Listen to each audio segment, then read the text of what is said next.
బాగా పండిన టమోటాలని ఇలా కట్ చేసి పెట్టుకోవాలి.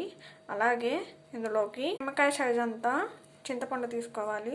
ఇలా కొంచెం ఆయిల్ వేయాలండి, ఎందుకంటే మాడిపోకుండా ఉండడానికి. వేడెక్కాక ఇందులో మనం కట్ చేసి పెట్టుకున్న టమోటాలు అలాగే చింతపండు వేసుకోవాలి. ఒకసారి బాగా కలుపుకొని మూత పెట్టేసుకోవాలి. ఇంకో ప్యాన్ పెట్టుకొని అందులో కొంచెం మెంతులు వేసి వేయించుకోవాలి. మిక్సీ పట్టు పిండి చేసి పక్కన పెట్టుకోవాలి. ప్యాన్లో ఆవాలు కూడా వేసుకొని దోరగా వేయించి మిక్సీ పట్టుకోవాలి. రెండు విడివిడిగా చేసుకోవాలండి. ఆవ పిండిని మెంతు పిండిని రెడీ చేసి పెట్టుకోవాలండి. ఇలా గుజ్జు గుజ్జుగా చేసుకోవాలండి. మనం మిక్సీ జార్లోకి తీసుకోవాలి. అందులోకి ఉప్పు, పసుపు, 1 స్పూన్ మెంతు పిండి, స్పూన్ ఆవ పిండి, పెట్టుకున్న వెల్లుల్లి ముక్కలు 10 నుంచి 15 వరకు తీసుకోవాలి. అలాగే 3 స్పూన్స్ వరకు కారం తీసుకోవాలి. మెత్తగా పెట్టుకొని ఆయిల్ వేసుకోవాలండి. కొంచెం ఆయిల్ ఎక్కువే అవుతుంది. ఆయిల్ వేసుకోవాలి. అలాగే వేసుకోవాలండి.